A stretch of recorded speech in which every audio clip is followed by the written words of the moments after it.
BJP के लिए चुनौती बड़ी है क्योंकि राजस्थान के अंदर वो सत्ता गंवा चुकी है और सत्ता गंवाने के साथ साथ रामगढ़ का जो अभी चुनाव हुआ उसको भी गंवा चुके हैं। लेकिन बीजेपी के लिए चुनौती पूर्वी राजस्थान की सीट भी रहनी है क्योंकि डॉक्टर किरोड़ीलाल मीणा के लिए बीता विधानसभा चुनाव राजनीतिक तौर पर नुकसानदायक रहा है।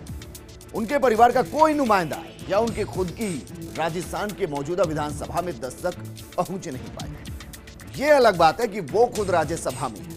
ऐसे में अब डॉक्टर किरोड़ीलाल मीणा कैंप में नई हलचल है। उनके भाई जगमोहन मीणा का नाम चर्चा में चल रहा है, लेकिन किस तरीके से चर्चा में आगे बढ़ते हुए कौन सी सीट से दावेदारी हो सकती है। इस दौरान आपको यह भी बता दें कि जगमोहन ने पिछला चुनाव टोंक सवाई माधोपुर से लड़ा था, निर्दलीय लड़ा था, हार गए थे। इस बार किस पार्टी के साथ होंगे, ये रिपोर्ट देखिए। पूर्वी राजस्थान की राजनीति में अगर किसी नेता की तूती प्रचंड वेग से बोलती थी तो वो नाम रहा डॉक्टर किरोड़ीलाल मीणा। मीणा पट्टी में उनकी सियासत धमक हमेशा रही। पिछले चुनाव के परिणामों ने इस धमक को धूमिल करने का काम किया।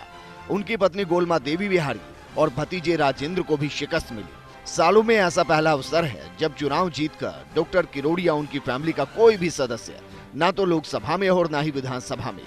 डॉक्टर किरोड़ीलाल मीणा राज्यसभा में है। विधानसभा चुनाव के परिणाम ने डॉक्टर किरोड़ी फैमिली को सोचने पर विवश कर दिया और चुनौती भी है सामाजिक प्रतिष्ठा को फिर से सुशोभित करने की। ये संभव तभी है जब चुनावी विजय हासिल हो।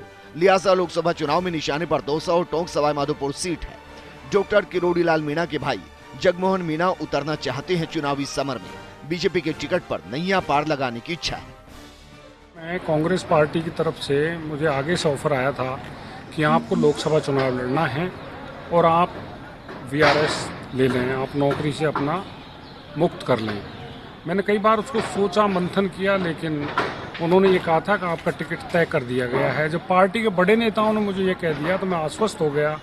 मैंने अपनी नौकरी से वीआरएस ले लिया और एंड टाइम पर जैसा मेरे को सुनने को मिला कि सारे विशेषकर मेरी जाति के जो नेता हैं इकट्ठे होकर पार्टी हाईकमान के पास गए। उन्होंने दबाव डाला कि आप इनके अलावा किसी को भी टिकट दे दो, हम सब काम करेंगे। और मेरी किस्मत में आया हुआ टिकट छिन गया और पार्टी ने, कांग्रेस ने तय कर दिया कि इनको टिकट नहीं देना है। जगमोहन मीणा ही डॉक्टर किरोड़ी फैमिली के ऐसे सदस्य हैं जिन्हें राष्ट्रीय दल का टिकट नहीं मिल पाया। पिछले लोकसभा चुनाव में टोंक सवाई माधोपुर से लोकसभा का चुनाव बतौर निर्दलीय लड़ा था, लेकिन करारी पराजय मिली। अब हम आपको बताते हैं कि जगमोहन मीणा दरअसल है कौन। राज्यसभा सांसद डॉक्टर किरोड़ीलाल मीणा के छोटे भाई हैं। आरएएस अफसर रह चुके हैं जगमोहन मीणा। पिछले चुनाव में कांग्रेसी नेता के कहने पर ब्यूरोक्रेसी से अलविदा कह दिया। कांग्रेस से टिकट नहीं मिलने पर टोंक सवाई माधोपुर से निर्दलीय चुनाव लड़ा, हार गए। विधानसभा चुनाव लड़ने की चर्चा थी, लेकिन फिर टिकट नहीं मिला। डॉक्टर किरोड़ी के चुनाव मैनेजमेंट को संभालने का जिम्मा जगमोहन के पास ही रहता है। भाई के निर्देश को पत्थर की लकीर मानते हैं जगमोहन मीणा। तो क्या कांग्रेस से लोकसभा और फिर विधानसभा में टिकट पाने की जद्दोजहद में अब जगमोहन मीणा भाई की राह पर चलते हुए बीजेपी से टिकट पाने की जुगत में लगे हैं, या फिर भाई किरोड़ी मीणा अपने वर्चस्व को पाने के लिए भाई के कंधों को बैसाखी के तौर पर इस्तेमाल करने वाले हैं? निश्चित रूप से मेरी इच्छा है कि मैं भारतीय जनता पार्टी के टिकट पे आगामी लोकसभा चुनाव है वो दौसा से लड़ूंगा। ऐसी मेरी इच्छा है और मैंने अपनी इच्छा इस ढंग से प्रकट भी कर दी। डॉक्टर किरोड़ीलाल मीणा ने हालांकि अपने भाई जगमोहन मीणा को किसी तरह एश्योरेंस नहीं किया, लेकिन अनुज भ्राता की दिली इच्छा है चुनावी समर में उतरने की। बीजेपी को भी दौसा में बड़े चेहरे की तलाश है जो कांग्रेस से टक्कर ले सके। अभी डॉक्टर किरोड़ी का विरोधी धड़ा ओम प्रकाश उर्ला को विधायक पद से इस्तीफा दिलाकर लोकसभा चुनाव लड़ाना चाह रहा है।